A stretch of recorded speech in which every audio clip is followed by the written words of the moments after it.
Hello,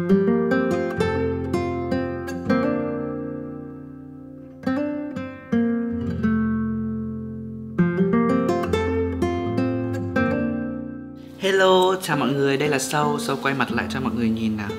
Đây là Sâu ạ, mọi người, đây là Sâu ạ. Xin chào các bạn, bây giờ thì mình đang ở nhà và đang đợi Thảo đi mua đồ về. À đấy, gọi xem sao mãi hôm nay mua đồ gì mà chưa về. Nên hôm nay có bảo Thảo gọi đồ ở một quán nó tên là Dốc Quang về. Về chưa?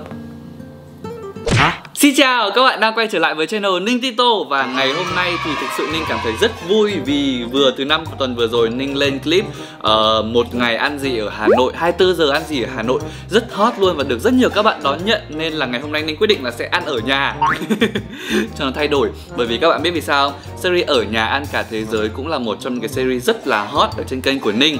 Và ngày hôm nay thì các bạn nhìn thấy đây, bàn của Ninh, đây là những món đồ ăn Hàn Quốc. Và cái quán này thì cũng phải chia sẻ với các bạn luôn là Ninh đã từng quay với cả anh Kiên Hoàng cách đây 2 năm, đã từ 2018 là rất lâu rồi. Thì ngày hôm nay Ninh quyết định là gọi thử lại để xem là nó còn ngon nữa không. Nhưng mà ngày hôm nay có một vấn đề như thế này. Đó chính là bình thường thì Ninh hay gọi ship đúng không? Mà ngày hôm nay thì Thảo tiện đường đi qua chỗ đấy để mua về đến nhà Ninh để quay luôn. Thì thấy Thảo về nhà và rất là bức xúc và thấy rất là lâu Thảo mới về thì đang không hiểu chuyện gì xảy ra đây. Mời em vào đây nào. Họ bảo là chỗ đấy 11h30 mở cửa. Thế là đúng 11h30 em đến. Xong rồi em order đồ xong ngồi thì bạn ấy bảo là ok chờ 30 phút. Xong rồi em đợi một lúc. Xong rồi 30 phút sau cũng không thấy đồ đâu. Thế hỏi bảo thế bạn ơi đồ của mình vẫn chưa xong à? Bảo là bây giờ vâng bọn em kiểu như là có những người mà họ gọi điện đến trước ấy, xong họ đặt bàn, xong họ đặt trước. Thế là họ đến nơi một cái ngồi vào bàn một cái là họ có đồ ăn đem hết cả ra rồi, em vẫn không thấy đồ em đâu. Thế sau em lại ngồi đợi thêm, có nghĩa là tổng thời gian em đợi ở đấy phải hơn 1 tiếng. Thực ra cái quán đấy nó cũng không to lắm. Không, thật ra quán này có 2 tầng. Nhưng mà quán đấy không cho khách lên tầng 2. Lần trước anh với cả Kiên Hoàng phải xin lên tầng 2 để cho không có khách. Tại sao thế? Ở dưới chỉ có tầng 1. Đấy, vấn đề là chỗ nhá.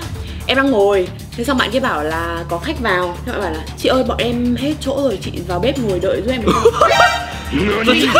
Ui thật, bắt vào bếp ngồi luôn. Mà mình mua một đống đồ như thế này mình cũng là khách hàng chứ có phải là mình không đến ăn hay không cái gì đâu. Vào bếp ngồi bảo là thôi bếp ngồi mùi lắm em không vào.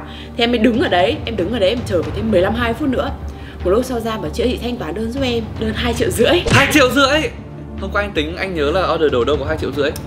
Thế là em mới bảo là sao lại nhiều như thế. Thế là em nhớ là em order chân giò là size M. Thế xong rồi là nhìn bill, cái nào cũng size L hết. Thế là bill là lên hơn 2,5 triệu. Sao em kiểu thực sự là rất vấn đề về cái quán này luôn đấy các bạn ạ. Em bức xúc quá, trưởng cái kiểu chờ đợi lâu ơi là lâu. Xong rồi take cái khách hàng thì cũng không ok, không cẩn thận. Xong đến lúc thanh toán thì thanh toán nhầm. Xong rồi bạn ấy bảo là ơi trời bây giờ em làm mất rồi. Xong bảo là bây giờ mình biết là mình order cái gì chứ không phải tự dưng mình làm trò hay là cái gì. Mình bảo với bạn là mình order size này sang size khác. Thì xong bảo vâng thế thì đợi em một chút để em lại thay đổi lại. Ôi rồi. Thực sự là Ninh nghe thôi là Ninh cũng cảm giác được là cái bức xúc của Thảo ở cái quán đấy như thế nào. Bởi vì là dạo gần đây Ninh lên trên mạng thì cũng thấy là quán này bị review chê về cái thái độ nhân viên. Đồ ăn thì không thấy chê nhưng mà chê về thái độ nhân viên rất là nhiều. Thứ nhất nhá, là bắt khách vào bếp để ngồi đợi mà cũng là khách hàng, ví dụ có thể kê ghế ra ngoài ngồi hay như thế nào đấy, hoặc có tầng 2 và lên tầng 2 ngồi tạm bởi vì cũng không phải ăn mà. Thì đấy là cách xử lý của nhân viên. Và cái thứ hai là riêng cái chuyện mà order sai nhầm như thế này là Ninh đã không thể chấp nhận được rồi. Tại vì là mình là còn đến trước cả những người khách kia đúng không? Em đến đúng giờ, đúng 11h30 có mặt ở đấy luôn. Mà ngồi chờ mà họ ưu tiên đồ cho những cái người ăn ở đấy trước mình. Em ngồi đợi ở đấy á, mùi đồ ăn thì thơm, người ta ăn chị ăn chả em cứ đứng đây em nhìn. Ôi trời ơi. Em ơi, Ninh thể Ninh nghe Ninh cũng thấy bức xúc ấy. Đưa cái hóa đơn cho anh xem nào. Hết bao nhiêu nào? Không, cái này là bill hôm qua đi Uniqlo. Đây, hóa đơn hết 1.920.000. Đây, cái bill nhà hàng này tên là nhà hàng Dốc Quang, mà dịch ra tiếng Việt nó là Nhật Quang các bạn, Nhiệt Quang các bạn ạ. Thật ra là chỗ này thì cũng nhiều, tại vì Ninh thì Ninh không nghĩ là nó to này, thì chỗ này có thể ăn được 4 đến 5 người cơ. Cái này là size M, không biết size L là như nào. Không, thực ra anh nghĩ là sẽ đầy hộp. Và cái bill này thì bây giờ Ninh sẽ giới thiệu cho các bạn, nhưng mà đầu tiên phải hỏi Ninh Thảo có hứng để ăn không? Em phải ăn rồi bỏ. Được. Chúng ta sẽ có một cái bát ở giữa, đó chính là canh chả cá các bạn, một cái phần rất là to. Cái này thì chắc là phải cho bao nhiêu người ăn mất không biết nữa. Đây là món chân giò cay nửa phần, đây là phần size M các bạn ạ. Đây là món chân giò nguội size M. Tteokbokki. Cái này Ninh đổ vào hơi xấu nhưng mà đây là món mì Jang các bạn. Jang. Bây giờ chúng ta sẽ đến với phần combo móng giò nóng thì sẽ bao gồm một phần móng giò nóng rất to. Đây sẽ là một phần cơm nắm nhưng mà người ta cho sẵn, còn đến lúc mà mình ăn thì mình bắt đầu nắm vào các bạn. Mình sẽ trộn rong biển vào để nắm cùng. Chúng ta có một cái phần canh kèm theo cái combo nữa. Đây là canh kim chi hay sao ấy các bạn ạ. Kèm theo combo sẽ có một phần trứng hấp. Và có rất là nhiều các loại banchan kiểu kim chi và sốt chấm và rau. Nhưng không hiểu tại sao lại có rau cải thảo để gói à? Em thấy cải thảo sống á. Ăn cùng chân. Đó, nói chung là Ninh cảm thấy là về packaging ở đây nhá, người ta đóng gói rất là cẩn thận. Và những cái hộp như thế này, đây các bạn ạ, những cái hộp như thế này thì hoàn toàn các bạn có thể sử dụng lại luôn. Nên là nó cũng không quá là ảnh hưởng lắm, chỉ là có quá nhiều đồ nhựa trong đây thôi. Đồ nhựa dùng rồi thì vẫn là nhiều đồ nhựa các bạn ạ. Rồi, bây giờ thì thôi Thảo ơi, ăn đi để cho nó nguôi xuống. Ninh nhớ là quán này thì cách đây anh ăn 2 năm thì nó cũng khá là ngon. Và hôm đấy anh với Kiên Hoàng cũng khen ấy. Và cũng chưa thấy ai chê đồ ăn ở đây hết. Thì cứ ăn thử đi xem là 2 năm sau nó còn ngon không. Coi như là cái chuyện đấy để ra lúc nãy nhá. Thì các bạn biết là cái thái độ nhân viên và cái cách phục vụ nó như thế nào rồi. Và bây giờ thì chúng mình sẽ ăn đây. Rồi, đầu tiên thì chúng ta sẽ ăn cái món gọi là, đây là món chân giò nguội. Em có muốn ăn thử một miếng trước không hay là mình sẽ chấm? À, chắc phải lấy thêm một hộp sốt trần đúng không? Hay chấm chung nhỉ? Chấm chung cũng được. Ok, thôi bỏ qua hết những cái khó khăn lúc nãy ra. Khó chịu, không phải khó khăn. Thì rồi, ok, mời. Cái món này là một cái món kiểu cũng quốc hồn quốc túy của Hàn Quốc không? Anh sẽ quận thêm một chút rau với cả kim chi. Sao? Như người khác là đã bảo thôi đứng dậy đi về ăn nữa. Nhưng mà đây Thảo vẫn ăn bởi vì thực sự là anh thấy lần trước anh ăn ngon. Ngon thật. Đấy, ngon. Ngon thật các bạn ạ. Cái chân giò thịt nó rất là chắc. Nó mềm nhưng mà nó không bị bở đâu nhá. Ngon. Thịt, đúng, cái thịt rất là ngon. Cái chấm này cũng, ôi trời ơi. Ôi, ngon lắm ấy. Cái chân giò này rất là thơm, nó không hề bị hôi. Và cái thịt chắc, ui, ngon quá. Anh nghĩ là em ăn với xôi nó sẽ ngon hơn đấy. À, không có xôi. Xôi nào? À, rau. Rau, không cuộn mà ăn ngon. Cho một chút kim chi nữa. Đây các bạn nhìn cái miếng thịt này. Nhưng cái phần móng chân giò thì cái thớ thịt nó rất là ngon. Và cái lớp mỡ này nó sẽ không bị béo. Ngon. Đáng tất cả những sự bảo sao chỗ đấy phục vụ luôn bị chê mà lúc nào cũng đông. Thật ra ở Hà Nội có rất nhiều quán phục vụ chán, thậm chí là kiểu giống kiểu chửi ấy. Nhưng mà mọi người vẫn đến ăn bởi vì thực sự là đồ ăn đấy ngon. Quá ngon. Chúng nếu mà các bạn có thể bỏ qua được hết tất cả mọi thứ mà kinh khủng ra thì thực sự nó ngon thật. Rồi, bây giờ thì đấy là cái gì? Mì yang. Nhưng mà mì lạnh Ninh sẽ ăn thử một đây, tteokbokki các bạn ạ. Trong lúc em trộn, ui, nó nặng cách dã man luôn ý. Đây các bạn ạ, cái bát nó to nặng như thế này cơ. Ôi dồi ôi, mình sẽ gắp thử. Ôi dồi ôi, cái cheese nó đóng thành một cái tảng thế này rồi. Mình sẽ lấy nặng quá. Ngon đấy, các bạn nhìn này. Anh gãy tay rồi. Tôi đặt xuống đây, em phải dồn cái này xuống cho nó chảy cái cheese ra. Ngon quá. Tteokbokki ở đây mềm, bột gạo ngon. Cái chả cá thì thơm, mặc dù chả cá cũng là bột thôi các bạn. Và cái sốt này thì nó cay. Nên nghĩ cay này là cay vừa ấy. Không biết là ở đấy thì nên không nhớ là nó có được chọn độ cay không, nhưng mà cay này cay vừa ăn được.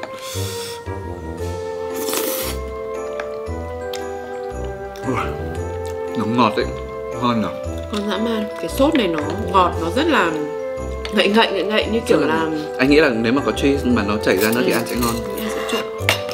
Cái này mà các bạn chỉ cần cho một chút mì tôm vào, cho một chút nước xong đun lên, best luôn. Đấy, nó ngon đến cái mức mà Thảo quên hết luôn cả những cái vừa mới chửi sao. Muộn phiền. Lúc em mình vừa mới xách túi đồ vào cửa xong rồi vừa đi vừa bảo Ninh Mình bảo là em nên suy nghĩ lại việc có nên tiếp tục công việc này không. Là khá là stress và... Thật ra thì Thảo là một nhân vật thật ra hay xuất hiện nhiều nhưng mà các bạn vẫn thắc mắc về quay phim thì đôi khi thả là người quay phim cho Ninh đấy ạ. Bởi vì từ hồi mà Ninh ăn nhiều quá cần phải có một người có thể hỗ trợ Ninh, vừa để quay vừa để ăn nữa. Không ăn nhiều quá Ninh béo lắm. Món này là mì lạnh. Nhìn nó hơi khác so với những cái mì lạnh Hàn mình hay ăn nhỉ? Bởi vì bình thường mì lạnh em ăn thì không thấy có kiểu salad, rau dưa các kiểu ở dưới đâu. Mì lạnh bình thường nó sẽ có trứng này, có cái nước đấy này, có thể là củ quả gì kiểu như táo hoặc lê. Theo mùa có dưa hấu vào cũng ngon. Nhưng mà cái này thì nó lại khác.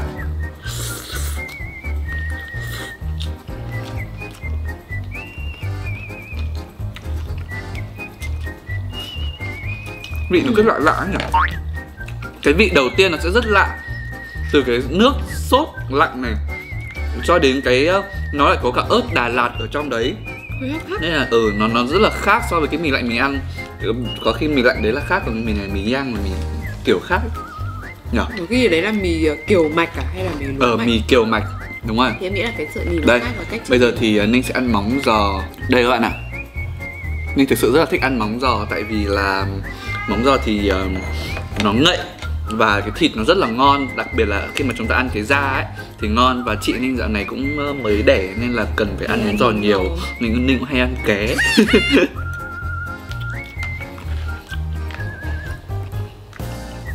Béo quá. Tại vì món này là món nóng. Món này món nóng xong mình để hấp hơi ấy. Xong nó ngậy cái mùi mỡ lắm. Cái mùi dầu. Chính ra chân giò này hình không biết là trong menu có cái lạnh không, thì cái lạnh sẽ ăn ngon hơn. Bởi vì menu ở đây có rất là nhiều món, mình không biết chọn thế nào cho vừa luôn các bạn. Mình còn nghe nói là ăn móng giò có nhiều collagen ý, cho nên đúng rồi, mỡ mà. Nên là tốt cho chị em phụ nữ da dẻ đẹp hồng hào, chống lão hóa các kiểu. chấm như các bạn ạ. Sốt chấm này đỡ ngấy hơn. Đúng là ăn phải có gì để cay cay vào mới đỡ ngấy. Thật ra nhá, ở đây người ta cho khá nhiều ấy. Mình còn không bỏ hết ra một hộp canh với cả một hộp kim chi củ cải. Ngon quá. Đây, một bát cơm nắm. Ở trong đây sẽ có cả thêm trứng cua. Đây là rong biển. Đó, bây giờ thì Ninh sẽ lấy một cái bao tay để nắm nó lại. Bỏ vào anh cái đĩa rau ra với. Cái bàn này đã to rồi mà vẫn không có đủ sức để có thể chứa được cái này các bạn ạ. Anh có thể ăn thử canh chả cá. Đây, người ta sẽ cho cả một cái bao tay ở đây luôn. Đầu tiên Ninh sẽ cho rong biển vào. Nhiều vãi. Sau đó Ninh sẽ trộn nó lên. Đó, xong Ninh sẽ nắm thử đây. Một nắm nó sẽ như thế này. Miếng cơm nắm xinh xinh. Có cái gì, có cả cái gì vàng vàng đấy hả anh? Không phải trứng cua à? Có cả trứng cua cả cái gì nữa ấy. Anh nghĩ là cái nước trứng cua nó chảy ra đấy. Đây các bạn ạ, một cái nắm nó sẽ như thế này. Ăn không à? Ăn không, anh nghĩ là nó cũng có rong biển, nó cũng thơm rồi. Dã man. Cơm phải trộn rồi hay sao nhỉ? Ngon thế. Rất là đậm đà luôn. Đậm luôn đấy các bạn, không cần phải ăn thêm chấm thêm cái gì đâu. Em nghĩ là cơm này ăn cùng với cái gì cũng ngon ấy. Cái này xong ăn một chút chân giò vào. Wow, ngon lắm ấy. Ninh hơi chê về phục vụ nhưng mà không thể chê được đồ ăn. Đúng, không thể. Anh cứ nói lên. Ninh dạo này bị nhịu quá các bác ạ. Quán này không biết có ship không nhỉ? Nó có ở trên Ninh tìm trên Grab thì không có. Nó chỉ có trên Now thôi. Còn chắc là quán cũng sẽ có ship đấy. Nhưng mà không biết là ship thì có liên quan gì đến cái chất lượng dịch vụ giống như phục vụ tại quán thôi. Đây là chân giò cay. Nhìn nó tối om ồm các bạn ạ. Đó, ăn thử đi. Trong đây thì nó là những cái chân giò nguội kia xong rồi trộn thêm sốt cay hay sao ấy. Trông như là thịt bò khô ấy nhở? Mình sẽ lấy một chút rau. Cay không? Không cay lắm. Thế á? Ăn như thịt bò khô thật. Thế á? Do cái sốt à? Bởi vì có thể. Mà cái thịt nó cũng khô hơn là cái chân giò nguội kia cơ.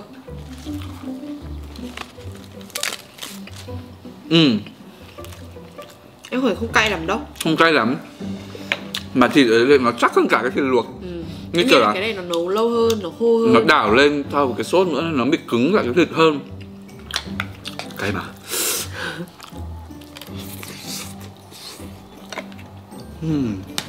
Đúng như thịt bò khô thật. Thế là món anh không thích lắm. Thế à? Bởi vì mình không thấy cái độ tươi của thịt nữa, giống như cái chân giò kia. Đây Ninh sẽ lấy một miếng chả cá ăn cho nó bớt cay. Đây không phải chả cá, chả là miếng dưới, đây là miếng đậu sao ấy. Ui. Ui. Cái gì đây? Rong biển à? Nó gọi là, tiếng Anh nó là kombukel, nhưng mà em canh này cay luôn nhá các bạn nhá. Canh cay á? Hay là mồm anh đang cay ấy? Nước canh đậm và cay. Và ở dưới còn có cả nấm nữa các bạn ạ. Cay đúng không? Anh cảm nhận đi. Vừa mới ăn xong. Đây các bạn. Ở dưới còn có cả rau cải chip. Không cay đâu. Không cay đâu, vẫn là thảo. Thấy 2 miếng ớt nổi lềnh phềnh. Đấy không phải là chả cá, đấy là cái gì xốp ấy. Đậu. Giống đậu không? Nổi đậu. Nó là cái gì ấy nhỉ? Cay quá. Bởi vì cái đấy nó rất xốp và mềm nên là nó hút hết cả cái cay vào đấy. Năm nay Ninh đã định tháng 4 là sẽ đi Hàn Quốc, nhưng mà cái tình hình dịch thế này thì chịu thôi. À mà đấy, ngày hôm nay Ninh gọi về nhà cũng vì sợ đi ra ngoài quán đông quá. Ninh ra ngoài quay xong rồi vẫn đeo khẩu trang, và bây giờ mình sẽ review món này cho các bạn nhé. Xong ăn nào. Thế thì lại bởi vì đa phần các bạn PT của anh gọi. Alo, chiều nay Ninh có lịch đi tập ạ. Mà tình hình này là ăn xong phải đi tập luôn, tại vì đáng lẽ trưa mình định ăn sớm nhỉ. Một quán này mở muộn quá lại còn cứ lùng nha lùng nhùng. Đấy, Thảo đến đấy lúc 11h30 mà phải 12h30, 1 giờ kém mới có được đồ ăn, và đến được nhà Ninh thì là 1h30 rồi. Thực sự là dã man. Mà quán này cũng xa cơ. Số 1 Trương, bao nhiêu? 14 Trương Công Giai. Số 72 Trương Công Giai. Nước theo nó hay là nước theo? Combo à? Chắc theo ở trong cái combo. Các bạn ạ, trong combo có nước này. Ninh không gọi nước. Đây, Sprite. Ăn uống vào thật ra thì uống vào nó sẽ cảm giác cay hơn.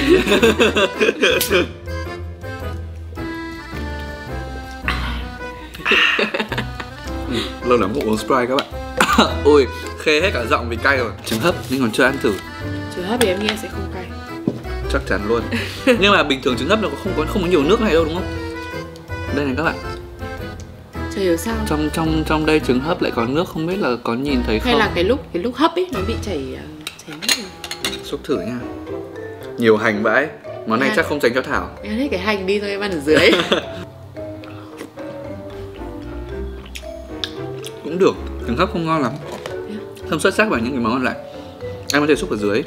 Ở dưới không có hành. Nhưng mà sao đúng nó chảy nước ấy. Sao nó lại chảy nước như này nhỉ?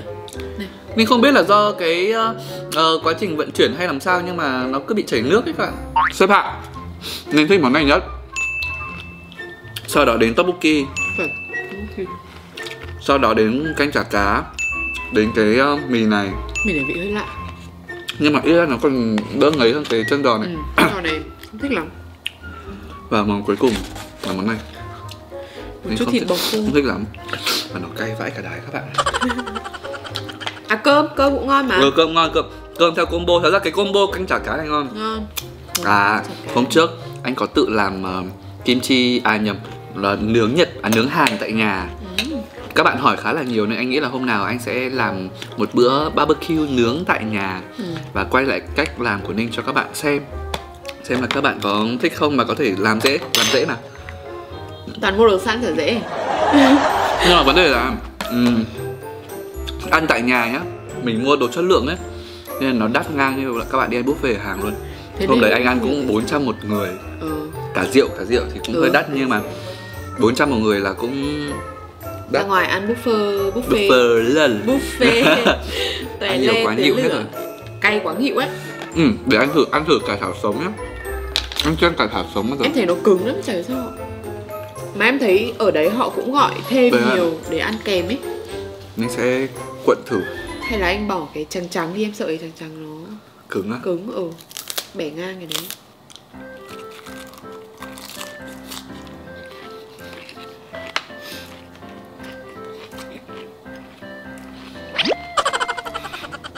ngon. Cải thảo không có vị nhiều không? Thế á? Nó còn giòn giòn nữa. Ngon đấy. Ăn cải thảo sống với cả những cái này cuộn vào cũng hợp lý. Nói chung là ở cái quán này sau 2 năm quay trở lại ăn, ngày hôm nay thì Ninh order nó hơi khác. Thì những cái điểm được là gì? Đồ ăn vẫn rất ngon, vị ok, vị món nào cũng ok hết. Trừ cái món này thì hôm nay Ninh không khoái lắm. Hoặc là tại vì mang về nhà thì nó bị nguội nên nó bị cứng. Còn những đồ ăn rất ngon. Và ship đồ các thứ cũng ok, đóng gói cũng cẩn thận nữa. Đồ có thể dùng lại những cái hộp đấy. Còn điểm trừ, rất trừ đó chính là thái độ.